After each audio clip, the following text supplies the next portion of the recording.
রাব্বুল আলামিন বলেন, এবার একজন মানুষের একটু প্রশ্ন বলি রে মুসলমান, ও মুসলমান জাতি একটু মজা লাগবে, এবার একটু গল্প, একটা ছোট্ট একটা গল্প শোনাই।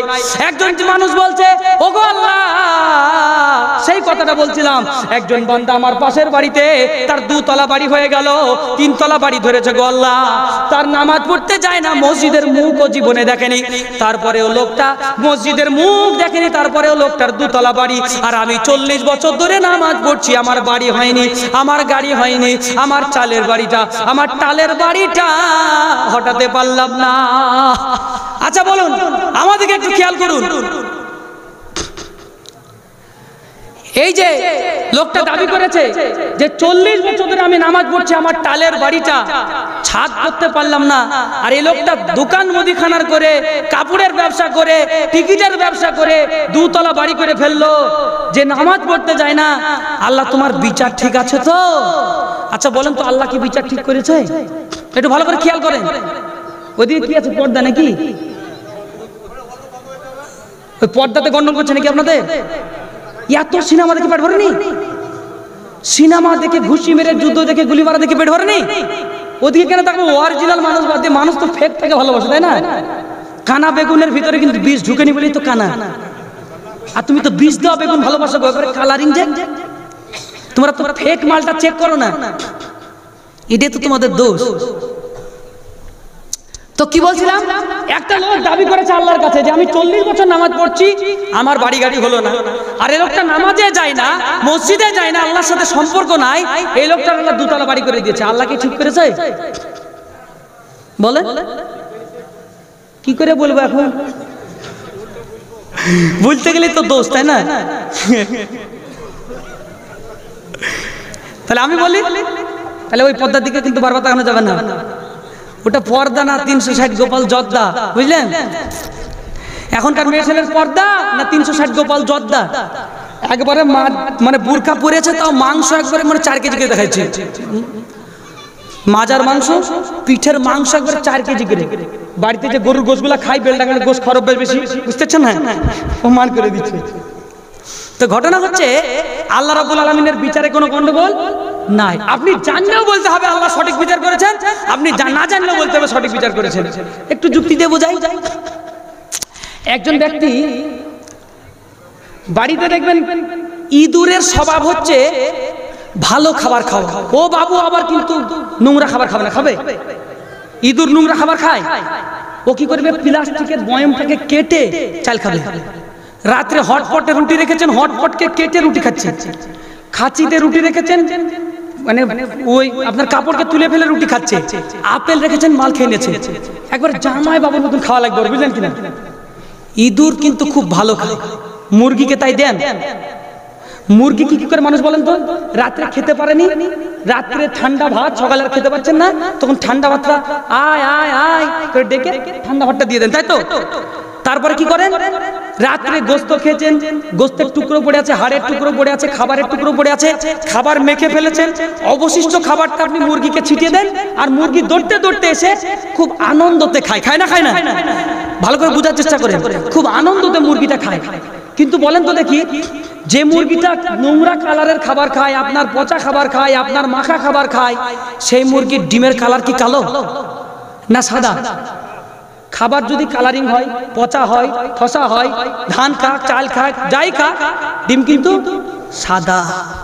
কারণ আপনাকে ফল কিন্তু ঠিকই দিচ্ছে না, দিচ্ছে না? আপনি কমা খাবার দিচ্ছেন, কিন্তু মাল আপনাকে ভালো দিচ্ছে। কিন্তু ইঁদুরকে আপনি খাওয়ার জন্য দাওয়াত দিয়েছেন, তারপরে ওর বলছে আমার রুটি লাগবে, আপেল ছাড়া খাবো না, মাঝে মাঝে পায়েস করো, বুঝতেন কিনা? আরে বাবুগিরি করে খাবে ও, বুঝলেন কিনা? তো এই যে খাওয়া দাওয়া, একদিন চিন্তা করছেন তোকে জামাইগিরি করবো, তাই শীতের ভালো করে তোকে জামাইগিরি করবো। ও চাই 20 টাকা দিত, 20 টাকা নিয়ে 250 চিনি কিনেছে, বুঝলেন? 250 চিনি আর 2 টাকা দামের জিনিস, এই দিয়ে কিন্তু একবারে ইঁদুরের বংশ ফিনিশ, বুঝতে পারলেন কিনা? 250 চিনি আর 2 টাকা দামের জিনিস, এতে কিন্তু ইঁদুরের বংশ ফিনিশ। কি করে? 250 চিনি কিনে আটা বের করে, আটা বের করে সুন্দর করে চিনিটা দিয়ে আটাকে গুলে একদম সেনে ওই 2 টাকা দামের বিষ মাখিয়ে দিয়েছে, মাখিয়ে সুন্দর করে পিঠে বানাচ্ছে, বুঝলেন? জামাইকে খাওয়াবে। পিঠে বানিয়ে মুরগিকে তো আপনি কোথায় ফেলে দেন? আঙিনাতে ফেলে দেন, নোংরা জায়গায় ফেলে দেন খাবার। ইঁদুরের জন্য বলছে ও করে দিব না। ডিজিটাল জামানা, সুন্দর করে প্লেট, দামি দামি কিনা প্লেটগুলো, শ্বশুর মশাই আসবে খাওয়াবো, জামাই আসবে সেই খাওয়াবো, সেই প্লেটে আপনার পিঠে সাজিয়েছে, বুঝলেন? পিঠে সাজিয়ে চালের ডামের ওপরে, গোলার ওপরে বিভিন্ন জায়গায় রেখে দিয়েছে। এই পিঠে দেখে ইঁদুর বলছে বাইরে 2024 সালের যা দাওয়াত পড়েছে আজকে, চরম দাওয়াত। এই দাওয়াত নিয়ে ইঁদুর বলছে আমি একা খাবো, আমি মা একা যদি খায়, ছেলে পেলে যদি না খেতে ভাই কতই না আমার দুঃখ হয়। ও গোটা বংশ ডাকতে গেছে, বংশতে বিটিকে, বেটাকে, নাতি নাতনি সব ডেকেছে, বুঝলেন? ডাকার পরে বলছে আজকে বড় একটা দাওয়াত আছে, চল। মানে দোষ করবে এক বেহুদ দেয়ার মার খাবে গোষ্ঠী সুদ দিয়ে, বুঝতে পারছেন না? এর গোষ্ঠী সুদে ডেকে এনেছে। আনার পরে এই যে দেখ তোদের জন্য কত সুন্দর খাবার ব্যবস্থা, আমি যে জায়গায় থাকি রাজার হালে থাকি, বুঝলেন কিনা?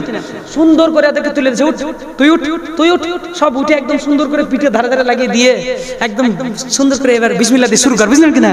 সুন্দর করে একবারে পিঠে খাচ্ছে। পিঠে খেয়ে নাতির তার নানিকে বলছে কি গো মাথা ঘুরছে কেন? মাথা ঘুরছে কেন?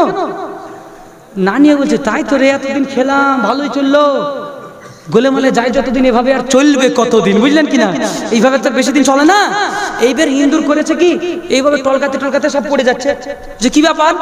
বলে ফিলিস্তিনের সাথে ইসরায়েলের যুদ্ধ লেগেছে, বুঝলেন কিনা? এই যুদ্ধতে আর কি বাঁচা যায়? মর্মান্তিক ভাবে ইঁদুরগুলি সব মারা গেল। আচ্ছা বলেন তো, যে লোকটা ওদের মেহমানদারি করলো ও তো ভালো খাবারই খাওয়ালো নাকি, শীতের পিঠে। তো তুমি মনে করছো মসজিদে নামাজ পড়তে যাও না, আর তোমাকে দুতলা বাড়ি দিয়েছে আল্লাহ, গাড়ি দিয়েছে বলে তোমাকে জামাইয়ের ব্যবহার করছে, তোমাকে ইঁদুরের বিষের মতো জাহান্নামে পিটিয়ে মারবে তোমাকে।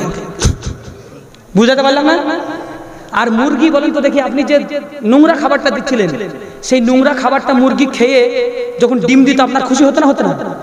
একজন মুমিন বান্দা সে যদি মরিচ ভাত খায়, সে যদি নুন মরিচ দিয়ে রুটিও খায়, আল্লাহ যদি দিলে খুশি হয়, বান্দা যদি ইবাদত করে, তো আল্লাহ তার প্রতি খুশি থাকবে না? থাকবে না? মুরগির ডিম দেওয়া যেমন, বান্দার ইবাদত করা তেমন। তাই বলে কি যারা দুতলা বাড়ির মালিক তারা কি সবাই এরকম?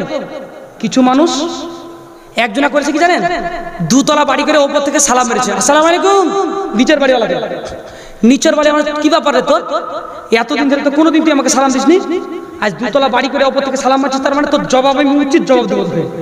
ও লটারি কেটে আল্লাহ আমাকে টাকা দিও, আল্লাহ টাকা দিও, টাকা করে 3 তলা বাড়ি করে ওপর থেকে ওয়ালাইকুম সালাম মারতে উচিত জবাব দিলাম। বুঝতে পারছেন না? আমরা তো বাড়ি করার লেগে এরকম ঝামেলা করছি গো, আমাদের 3 তলা বাড়ি করতে হবে, কারণ আমার পাশের বাড়ি 2 তলা করেছে, আমাকেও করতে হবে, তাতে যে কোনো পথ আমি অবলম্বন করতে রাজি আছি। তাহলে আল্লাহ কিন্তু উল্টো বিচার করেন না, আল্লাহর বিচার ঠিক আছে নাই? একজন বট গাছের তলায় ঘুমিয়ে আছে, আল্লাহর ওলি, আল্লাহর ওলি বট গাছের তলায় ঘুমিয়ে আছে, আর চিন্তা করছে আল্লাহ তোমার সৃষ্টি জগতের মধ্যে কোনো কিছুতে কোনো সমস্যা নাই, কিন্তু আমি চিন্তা ভাবনা করে দেখলাম তোমার বট গাছের মধ্যে সমস্যা আছে। কথা বুঝলেন? নারকেল গাছ যেমন ফল তেমন, লাউ গাছ যেমন ফল তেমন, আমের গাছ যেমন ফল তেমন, আর বটের গাছ একবারে পালসা, বটের গাছ হচ্ছে একবারে বুলেট গাড়ির মতো মোটা, এত মোটা বটের গাছ, আর একটুকুন ফল কেন? বটের ফল তো ছোট ছোট নাকি, দেখেছেন তো নাকি? বট গাছে যখন ফল হয় দেখবেন একটু ফল হয়। আল্লাহ তোমার বিচারে গন্ডগোল, সব তোমার ঠিক আছে, কিন্তু আল্লাহ কোরআনে বলছে আমি যা করি সব ঠিকঠাক করি। আল্লাযী খালাকাকা ফাসাওয়াকা ফাআদালাক, আল্লাহ বলছে আমি যা বানাই সব ঠিকঠাক বানাই। আর একটা কোরআনের আয়াতটা পড়ে নেবেন, সূরাতুল আলা, সূরা আলার মধ্যে আল্লাহ বলছেন সাব্বিহিসমা রাব্বিকাল আ'লাল্লাযী খালাকা ফাসাওয়া। রহমান আর রহিম নামের ব্যাখ্যা করছি আপনাদের কাছে। ও বান্দা বলছে আল্লাহ আমের গাছ যেমন আমের ফল তেমন, জামের গাছ যেমন জামের ফল তেমন, আল্লাহ কলার গাছ যেমন ফল তেমন, কিন্তু বটের গাছ যেমন ফল কিন্তু তেমন হয়নি। এ করতে করতে লোকটার ঘুম চলে এসেছে, আল্লাহর ওলি ঘুমের অবস্থায় ঘুমে গেছে, এমন অবস্থায় 2-3টে বট গাছের ফল তার নাকের উপরে পড়েছে। ভালো করে বুঝবেন, 2-3টে ফল যখন নাকের উপর পড়েছে, এরপরে জেগে যাওয়ার পরে, ঘুম থেকে জাগ্রত হওয়ার পরে বান্দা তখন সঙ্গে সঙ্গে, বান্দা তখন আর কিছু না দেখে বান্দা তখন ওযু বানায়া সিজদার মধ্যে যাওয়ার পরে কাঁদতে কাঁদতে রব্বুল আলামিনকে বলছে, আল্লাহ তোমার সৃষ্টির মধ্যে কোনো গন্ডগোল নাই। আজ যদি তুমি বট গাছের ফলটা নারকেল গাছের চেয়েও মোটা করতা, আর 3টে ফল যদি আমার নাকের ওপর থাকতো, তাহলে আজকে আমি নেপালের বাসিন্দা হয়ে যেতাম। কথা কি বুঝলেন না? বুঝলেন না? তাহলে আমি আর ভারতের বাসিন্দা হতে পারতাম না, তাহলে আজকে আমি নেপালের বাসিন্দা হয়ে যেতাম। নাক বুঝা, বুঝেন না? এই জন্য আল্লাহর সৃষ্টিতে কোনো ভুল আছে নাকি? নাই নাই নাই, আল্লাহর সৃষ্টিতে কোনো রকম ভুল নাই। কে দিল রে লতার গাছে, কে দিল রে লতার গাছে এত বড় কদু, কার আদেশে মৌমাছিরা মৌচাকে দেয় মধু। বলেন সুবহানাল্লাহ। গজলটা শোনাবো? শোনাবো না বন্ধ করবো? কে দিল রে, কে দিল রে লাউয়ের গাছে, কে দিল রে লতার গাছে এত বড় কদু, কার আদেশে মৌমাছিরা মৌচাকে দেয় মধু। কে দিল রে মরিচ গাছে, মরিচে এত ঝাল, কার আদেশে ভাদ্র মাসে গাছে পাকে তাল। বলেন সুবহানাল্লাহ। কে দিল রে মরিচ গাছে, মরিচে এত ঝাল, কার আদেশে ভাদ্র মাসে গাছে পাকে তাল। কে দিল রে, কে দিল রে তেঁতুল গাছে, তেঁতুলে এত টক, কাউয়া কেন কালো বলো, সাদা কেন বক। কে দিল রে তেঁতুল গাছে, তেঁতুলে এত টক, কাউয়া কেন কালো বলো, সাদা কেন বক। কে দিল রে ঝিনুক মাঝে বনি মুক্তাহার, কে দিল রে আখের মাঝে রস যে চমৎকার। বলুন সুবহানাল্লাহ। কে দিল রে ঝিনুক মাঝে বনি মুক্তাহার, কে দিল রে আখের মাঝে রস যে চমৎকার। আখ বুঝেন তো? কি বলেন? আখ বলেন না কুসর বলেন? আখ, তাই না? আল্লাহর কি কুদরত, লাঠির ভিতর শরবত, তাই বলে না? আপনারা মনে জানেন জানে কি এদিকে? আল্লাহর কি কুদরত, লাঠির ভিতর শরবত। কে দিল রে নদীর বাঁকে, কে দিল রে নদীর বাঁকে কলো কলো তার, কে দিল রে কোকিল কণ্ঠে এত সুন্দর টান। এ সবই হলো এক আল্লাহ তাআলার দান। বলেন সুবহানাল্লাহ। এটা কার দান? আল্লাহর দান। তো আল্লাহ রাব্বুল আলামিন সৃষ্টির মাঝে কোনো গন্ডগোল করেন না। হুয়ার রহমানুর রহিম, তিনি দয়ালু, তিনি দয়াবান। হুয়াল্লাহুল্লাযী লা ইলাহা ইল্লাহু, তিনি আল্লাহ যিনি ছাড়া কোনো মাবুদ নাই। আল মালিকুল কুদ্দুসুস সালামুল মুমিনুল মুহাইমিনুল আজিজুল জাব্বার, আল আজিজুল জাব্বারুল মুতাকাব্বিরু সুবহানাল্লাহ সুবহানাল্লাহি আম্মা ইউশরিকুন। তো আল্লাহ রাব্বুল আলামিন আবার বলছেন আল মালিক, আল মালিকুল কুদ্দুস। মালিক মানে হচ্ছেন যিনি বিচার দিবসের অধিপতি, যিনি বিচার দিবসের অধিপতি। আর বেশি মনে হয় তাফসীর করতে পারবো না। এই মালিক শব্দের আর কুদ্দুস শব্দের দুটো শব্দের তাফসীর, দুটো শব্দের কথা বলে ইনশাআল্লাহ ইতি করব।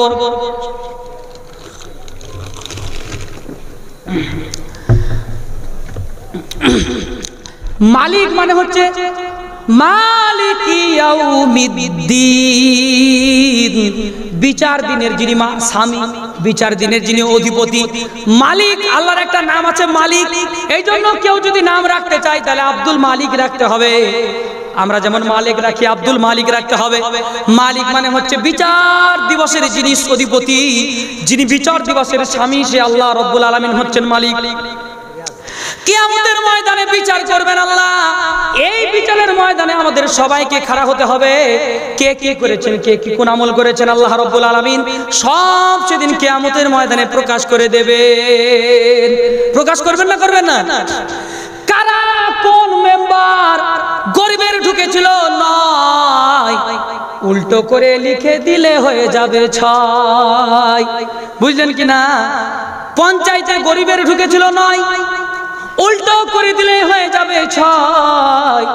গরিবের যদি তুমি টাকা মারো এইভাবে, আল্লাহ কিয়ামতের ময়দানে জিজ্ঞেস করবেন, আল ইয়াউমা নাখতিমু আলা আফওয়াহিহিম ওয়া তুকাল্লিমুনা আইদিহিম ওয়া তাশহাদু আরজুলুহুম বিমা কানু ইয়াকসিবুন। মুসলমান, আমরা যারা এখানে বসে আছি, আল ইয়াউমা নাখতিমু, কিয়ামতের ময়দানে তোমার কোনো বাপ সেদিন কথা বলতে পারবে না, তুমিও বলতে পারবে না। আল ইয়াউমা নাখতিমু, সেদিন সমস্ত মানুষের মুখটা সেলাই করে দেওয়া হবে। সমস্ত মানুষের মুখ সেলাই করে দেওয়া হবে, কথা বলতে পারবে না। তাহলে কথা বলবে কে? ওয়াতুকাল্লিমুনা আইদিহিম, প্রত্যেকটা মানুষের 2 হাত সেদিন কথা বলবে। এই হাত বলবে আল্লাহ, লরির ড্রাইভার ছিল, লরি ড্রাইভার ছিল, মদের বোতল না খেলে, মদ না খেলে নাকি লরি চালানো হতো না। আল্লাহ বলবে সত্যি কি তাই নাকি? বলে আমি কত তোকে ড্রাইভার দেখাবো যারা মদের বোতল না খেয়ে গাড়ি চালিয়েছে। এরকম ড্রাইভার মনে হয় নাই? আছে না নাই?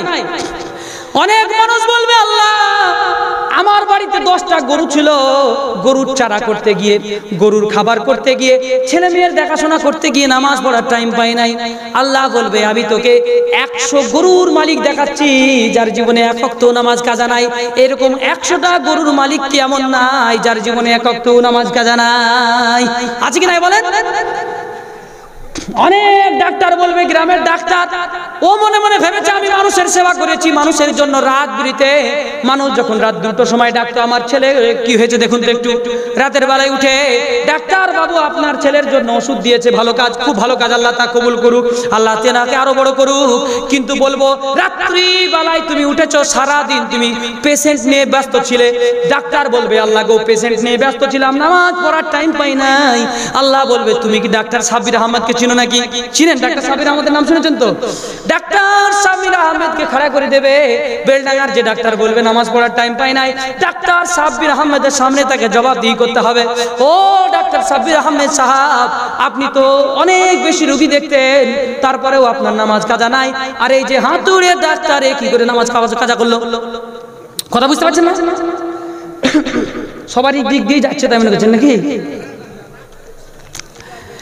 তো আমি হাতুড়ি ডাক্তার 50টা রোগী দেখি বলে নামাজ পড়ি না, আমি 10টা গরু ব্যবহার করি, 10টা গরু পুষি বলে নামাজ পড়ি না, এই বাহানা কিন্তু কিয়ামতের দিনে চলবে না। আল্লাহ সেদিন হাত বলবে আল্লাহ গো, এই হাত সেদিন সাক্ষ্য দিয়ে বলবে আল্লাহ জানেন ওই হালাওয়ালা চুড়ি ঘিমানি কুমকুমানি সুনু পাউডার আটা ময়দা যারা মাখে, আটা মেখে পরিষ্কার হয়, বুঝলেন কিনা? সুনো পাউডার মেখে পরিষ্কার হওয়ার জন্য যারা বিক্রি করে স্টেশনারি, তাদের কাছে চুড়ি পরবে, চুড়ি একটার বেশি মেয়েদের চুড়ি পরা জায়েজ নাই, 2 হাতে একটা একটা করে পরবে যাতে কোনো রকম আওয়াজ হবে না। এরকম চুড়ি পরতে যাবে, ও বলছে কেমন চুড়ির জোড়া আছে, ডজন ডজন চুড়ি কিনতে গেছে, আর বলছে বৌদি আসুন, বাইরে থেকে ডাক দিয়ে বলছে স্টেশনারিওয়ালা, চাচির বেলাতে ডাক দেয় না, বৌদি চলে গেলে কিন্তু আর পাবেন না, বুঝলেন কিনা? কি সুন্দর করে এক মাছওয়ালা কি করছে, চাচিকে দেখার পরে বলছে চাচি গো আজকে সকাল থেকে আমার মাছের বিরাট দাম বাজার, তোমাকে 200 টাকা নিচে দিতে পারবো না। একটু যাওয়ার পরে বৌদিকে দেখে বলছে বৌদি আমার মাছই বিক্রি হচ্ছে না, 150 টাকায় তোমাকে দিয়ে দেবো, ফিরিত করতে হবে না, কি বুঝতে পারছেন না? বৌদিকে বলছে 150 টাকায় বিক্রি, আর চাচির বেলায় বলে বিক্রি নাই। হায় হায় হায়, আস্তাগফিরুল্লাহ, কি মাপের ব্যবসায়িক গো তুমি। তারপরে বৌদি এবার কি করছে, ভাবি আমার কি করছে জানেন? হাতের বালাটা হাত দিয়ে বলছে, ও বৌদি তোমার আগের বারে তোমার হাতের বালাটা কত চেষ্টা করে ঢোকাতে পারিনি, তোমার হাত মনে হচ্ছে একটু নরম নরম লাগছে, এবার মনে হয় ঢুকবে, দেখি আমাকে দেন, বুঝলেন কিনা? সুন্দর করে হাতটা তুমি কি হাত দিয়ে এসছো, খুব কায়দা, একবারে ডাক্তারের মতন, দেখবেন রোগ হোক হোক, গরুর ডাক্তার, রোগ হোক আর না হোক, তোমার গরু কি খেয়েছে 3 দিন আগে, জ্বর হয়েছিল কিনা, পায়খানা ছিল কিনা, বুঝলেন কিনা? চলতে থাকবে এরকম করে 2-4টে প্রশ্ন। ঠিক এরকম করে ও বলছে, ও তুমি হাত কি ধুয়েছো, হাত যদি না দিয়ে থাকে তো সাবান দিয়ে হাত ধুয়েছো, তোমার হাতটা নরম করে এসো গো ভাবি। হাত নরম করে আসার পরে দেখছে হাতটাকে, ভাবি দাও তোমার হাত দাও, হাতটা ধরার পরে সুন্দর করে চুড়ি ঢুকে দিল। বাবা তুমি কি ব্যাপার, ভাই কি খেতে দেয়নি নাকি, বুঝতে পারছেন নাকি না? চুড়ি ঢুকে যাওয়ার পরে বলছে ভাই কি খেতে দেয়নি নাকি, হাত কি করে শুরু হয়ে গেল? ওরে মুসলমান, স্টেশনারি বালাকে তুমি হাত দিয়ে দিচ্ছ, তোমার হাতে স্পর্শ করতে দিচ্ছ। দায়ুস যারা হবে, যারা দায়ুস হবে, যারা নিজের বিবিকে মানুষের সামনে প্রদর্শন করে, তারা এই কাজটা করতে পারে। বিবির যে কোনো পছন্দের জিনিস যদি পছন্দ করতে হয়, তাহলে একমাত্র তার স্বামী পছন্দ করতে পারবে, আর কেউ পছন্দ করতে পারবে না, স্বামীকেই পছন্দ করতে যেতে হবে। অথবা যদি স্বামী বিদেশে থাকে, তাহলে বিবির মাকে সঙ্গে করে নিয়ে রাত্রিবেলায় যে সময় নিরাপদ থাকবে, এমতো অবস্থায় যতটুকু সম্ভব সেফটি অবস্থায় তাকে ফিরে আসতে হবে। তাছাড়া ইচ্ছাকৃত ভাবে ওই মাছবালাকে আর স্টেশনারি বালাকে ঘিরে ফেললে হবে না। যেখানে মাছ বিক্রি হয়, পাড়ার মেয়েরা এক জায়গায় জমা হয়ে একবারে মাছবালাকে ঘিরেই ফেলে, মনে হচ্ছে মাছবালা নাই, ওকে গায়েব করে দিয়েছে, বুঝলেন কিনা? খুঁজেই পাওয়া যাচ্ছে না, এমন পরিস্থিতি। আল্লাহ পাক রব্বুল আলামিন, আমার সময় শেষ, আমার লম্বা সময় আপনাদের কাছে দিতে পারবো না। আল্লাহ পাক কিয়ামতের দিনে বিচার করবেন, সেই বিচারের দিবসে কোনো চালাকি চলবে না। আল ইয়াউমা নাখতিমু আলা আফওয়াহিহিম ওয়া তুকাল্লিমুনা আইদিহিম, তোমার হাত সেদিন বলবে, তোমার হাত যে হাতে তুমি তেল মাখিয়েছো, যেই মুখে তুমি কি করেছো বলো, সুন্দর করে সেফটি করেছো, যে মুখটাকে পরিষ্কার করার চিন্তায় আছো, সেই মুখ তোমাকে জান্নাতে নিয়ে যাবে না। তোমার হাত, তোমার মুখ সেদিন বলবে, আল্লাহ এই মুখকে সুন্দরী করার জন্য যেই মুখে তুমি সুন্দর করে কসমেটিক ব্যবহার করেছো, সেই মুখ সেদিন তোমার বিরুদ্ধে বলবে, সেই কপাল সেদিন তোমার বিরুদ্ধে বলবে, যে এই কপাল আল্লাহ কোনোদিন সেজদা করেনি। লাস্ট একটা কথা আপনাদেরকে বলি,